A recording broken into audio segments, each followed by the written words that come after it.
Iyon, magandang araw sa ating lahat. Muli na naman nagbabalik yung lingkod, Ronde News TV. Itong balita ngayon, viral trending at usap-usapan sa mundo ng social media. Congressman Marcolita nagsalita na ito. Bakit daw pag siya ang nagtatanong sa Kongreso tungkol nga sa pambansang budget na nagkakahalaga ng trilyon ay hindi siya pinapayagan. Kailangan niya pang magpapaalam. Pero pag itong mga congressman na ito ay magtanong kay BP Inday Sara Duterte ay wagas. Talagang ang gusto talaga nila mga kababayan ay ipahiya itong ating pangalawang pangulo itong si BP Sara Duterte. Wala namang ibang hangad itong mga congressman na ito, itong mga buhaya na ito na mapahiya itong si BP Inday Sara sa kanilang mga katanungan. Alam naman natin na pagdating sa mga mainstream media, ibabalita lang nila kung ano ba yung mga katanungan ng mga congressman na ito. Hindi na nila ibabalita kung ano ba yung sagot, kung ano ba talaga yung totoong nangyayari. Minsan kasi mga kababayan, kinakat nila dyan. Kinakat niya yung ipapalabas lang nila, yung masama, yung isang tao na ayaw nila. Katulad nga sa pangyayaring ito mga kababayan na itong si Vice President Sara Duterte kaya nga hindi na ito dumalo diyan sa Kongreso kasi nga ayon kay BP Sara tapos siya magpaliwanag ano pa bang gustong marinig nito mga congressman na ito para makahanap lang talaga ng paraan para talaga makakita sila ng ground para ipa-impeach nila itong si BP Sara. Talaga naman itong mga congressman na ito mga kababayan. Kaya itong si Congressman Marcolita hindi na rin ito nakapagtimpi sa kanyang mga kasamahan. At yun na nga, ibinubunyag na nito yung mga kalukuhan ng kanyang mga kasamang mga congressman na mga buhaya, mga kababayan. Ito na, wag na natin itong patagalin. Sabay-sabay na natin itong panoorin. Recently po ay may mga paggalaw sa plenaryo at kayo po ay natanggalan ng membership sa iba't ibang mga committee. Pati na po yung makapangyarihang Commission on Appointments. Kayo po ba'y nagulat sa hakbang na ito ng liderato?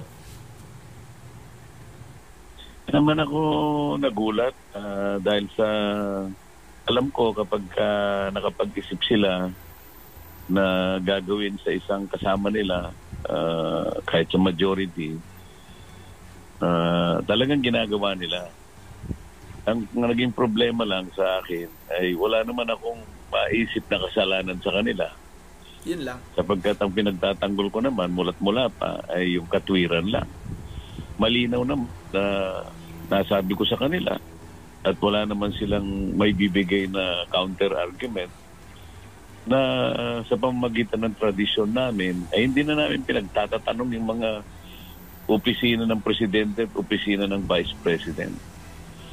Ngayon lang ako nangyari ito. Masama ba yun? Kasi pinalilitaw nila na gusto nilang magtanong. Ngayon lang sila nagkaroon napakalaking interest at napakarami nila. Sabi ko, taliwas na yan ako sa ginagawa natin sa mahabang panahon. Gusto ko lang malaman kung bakit nag-iba na tayo ng patakaran.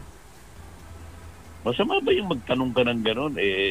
Sa tagal ko na yata sa House of Representatives, nakita ko na yung ganong klaseng mga tradisyon na pinangalagaan namin sa matagal na panahon. Ayun, kung minamasama nila yun, nasa sa kanila yun. Congressman, kayo po ba'y naabisuhan hinggil po doon sa hakbang ng liderato o na all of a sudden, narinig nyo na lang po na gano'n po ang desisyon sa plenaryo? Wala nga, hindi naman nila ako aabisuhan. Gano'n ang kanilang mga ginagawang patakaran ngayon. Ako, kapag nakita ko na yung mga bagay na yan, kapag nakagawa ka ng mali na maaari nakita nila na mali sa tuntunin, taliwas sa tuntunin, ginagawa yun. Pero sa akin, ang nakapagtataka, wala naman akong kasalanan na ginawa. Nangangatwiran ako base sa aming regulasyon. Pati yung ni-raise ko na punto na hindi na dapat pinayagan na nag-privilege speech yung isang representative ng Maynila sapagkat bawal na yon sapagkat yung budget bill ay nasa plenaryo na at dinidiscuss na rin sa committee. Bawal yun sa tuntunin namin na magsasalita ka pa ng isang bagay na may kaugnayan doon sa bill na nakalatag na. Masama ba yung paalalahanan ko sila na meron kaming tuntunin? Hindi naman nila masagot sapagkat mali nga sila. O pagkatapos ako ngayon ang tatanggalan ng... Tama. Ito yung kabaligtaran, ito yung kabalintunaan. Pinaalalahanan ko na sila ng mga mali nila, ayaw pa nilang aminin, ako ngayon ang tinanggal. Yun ang nagpagtataka. Tsaka, Kong, di ba kumukonsulta sila sa iyo bilang isa sa mga veterano at mga senior na mambabatas dyan sa mababang kapulungan? I believe, pag mga ganito na po na statute, bilang pong mambabatas, dumudulog po yung mga baguhan sa inyo at maging yung liderato. Paano po itong nangyari? At kayo po yata ang natanggalan ng mga membership ng committee. Ayun nga, hindi nga nila inaasahan na magsasalita ako patungkol dun sa pagtalakay sa opisina ng Vice President kaugnay ng kanyang budget. Ayun nila siguro na merong pumigil sa kanilang ginagawa sapagkat meron sila siguro na hindi ko alam kung saan papunta. Pero ngayon, obviously, na ginagawa nila ito para sa ganun, makakuha sila ng kahit anong bagay na makapagpapahiya sa Vice President. Tama. Hindi naman ganun ang patakaran namin. At palagi nilang sinasabi, yung mga bagitong mga abogado na bagito rin namang mga miyembro ng Kamara, yung sinasabi nilang public office is a public trust. Ang layo naman ng argumento na yun. Kung sana yung nagsalita na yun ay hindi abogado, hindi abogada, hindi na ako magtataka sapagkat hindi niya maring hindi niya naintindihan ang kaugnayan na sinasabi niya. Kaya lang abogado yung nagsasabi. Kaya medyo nakapanlulumo, nakalulungkot kung bakit pati mga abogado sinasadya na nilang maliin yung kanilang pag-i-interpret pati provision ng saligang batas. Hindi naman pinag-uusapan na kung mo public office sa public trust na hindi na namin igagalang yung aming mga tradisyon. Hindi naman nangangahulugan pag ginalang mo yung tradisyon, hindi na accountable ang isang opisina. Ang katunayan nga nito nag-issue nga ang COA ng notice of disallowance. Ang ibig sabihin nun, the Vice President is being asked to account. So, di accountable siya, di ba? Hindi mo rin naintindihan yun. Napakababaw naman na yun. Di pa maintindihan. Abogado pang mga sinasabi. Ang mali lamang dito, hindi muna nila hayaan ng Vice President na sumagot sa COA at magpaliwanag sapagkat meron siyang 6 na buwan na natitira pa. Ang gusto sila na yung makikita mo na talagang may mga plano na hiyain ng Vice President. Isip-isipin mo, notice of disallowance pa lang. Wala pa namang yun magpapaliwanag pa lang ang opisina ng Vice President. Ang gusto nila, unahan na nila ang COA. Ang COA nga ang nag-a-account Ang COA nga ang nagsisiyasat, hindi kami. Wala kaming mandato na siya sa atin ang pagkakagasta ng bawat opisina. Ang sa amin ay briefing lang. Kung magtatanong lang, parang formalidad kasi naging tradisyon na nga namin bilang paggalang at pagtitiwala sa 2 pinakamataas na opisina ng bansa. Ganun ang kalakaran. Yun ang written rule. Bakit hindi maintindihan yung napakasimpleng paliwanag na yan?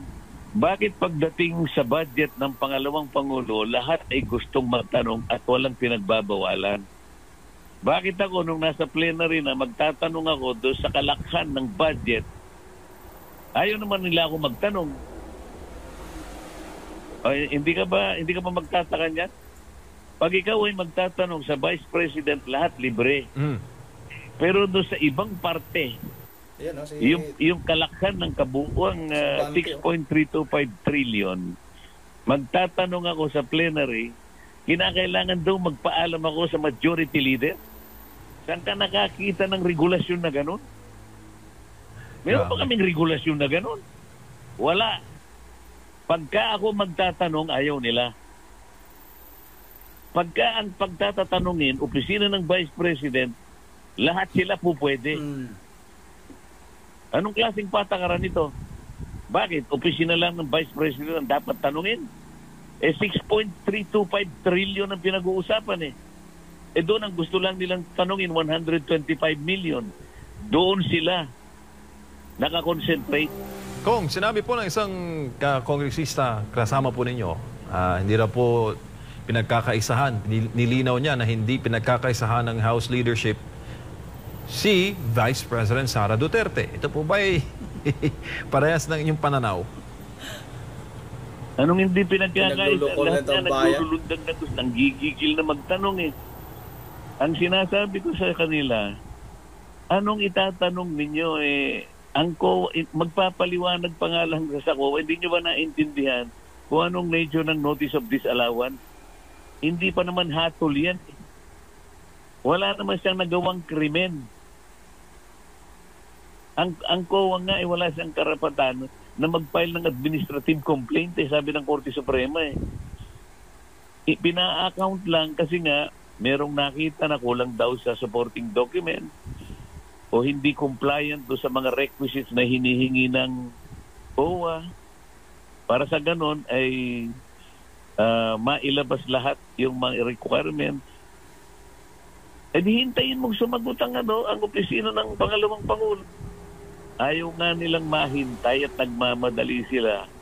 Meron pa siyang 6 na buwan yun ang pinipilit ng COA. Hanggang Pebrero 2025 ang ibinigay na palugit para magpaliwanag ng opisina ng pangalawang Pangulo. Yan pala. Ano ba yung mga itatanong? Bakit tingnan mo na lang ang kabalintunaan, Admara. Siguro ito mahalata mo, MJ. Bakit pagdating sa budget ng pangalawang Pangulo, lahat ay gustong magtanong at walang pinagbabawalan? Bakit ako nung nasa plenary na magtatanong ako doon sa kalakhan ng budget, ayaw naman nila ako magtanong? Hindi ka ba magtataka niyan? Pag ikaw ay magtatanong sa Vice President, lahat libre. Pero doon sa ibang parte, yung kalakhan ng kabuuang 6.325 trillion, magtatanong ako sa plenary, kinakailangan daw magpaalam ako sa majority leader? Saan ka nakakita ng regulasyon na gano'n? Meron pa kaming regulasyon na gano'n? Wala. O hindi kayo magtataka niyan, bakit lang sasabihin hindi pinagkakaisahan? Tsaka kung maganda yung tanong nyo di ba? Para po yun sa inyo pong mga constituents sa party list. Nagpalista ako, alam mo, nasa general principles yung kauna-unahan pa lang. Sapagkat meron ka akong lilinawin to set the tone of the deliberation for that day on general principles. Kailangan munang hintayin ko ang majority leader. Anong klaseng regulasyon yun? Nakasulat ba sa regulasyon yun? Pagka ako magtatanong, ayaw nila. Pagka ang pagtatatanungin, opisina ng Vice President, lahat sila po pwede. Anong klaseng patakaran ito? Bakit? Opisina lang ng Vice President ang dapat tanungin? 6.325 trillion ang pinag-uusapan doon ang gusto lang nilang tanungin, 125 million. Doon sila nakakonsentrate. Lahat doon nakakonsentrate. Halatang halata naman wag na kaming magbulahan. Yun ang nakakonsentrate nga sila dahil nga gusto nila talagang masira itong si VP Sara. Para nga pagdating ng 2020 election ay hihina ito. Kumbaga sa mga kababayan, lulumpuhin nila itong si VP Sara sa pamamagitan ng kanilang mga katanungan na ayon naman kay Congressman Marcolita ay halatang halata naman na talagang target nilang ipahiya itong si VP Sara Duterte.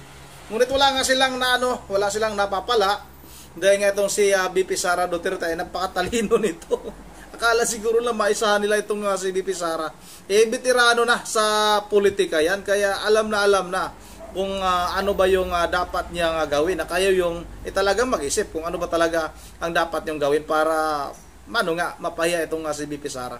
Yun ang kayo na lang yung bahala umusga. Tama talaga itong si Congressman Marcolita. Bakit pagdating sa budget ng OBP ay lahat pwedeng magtanong.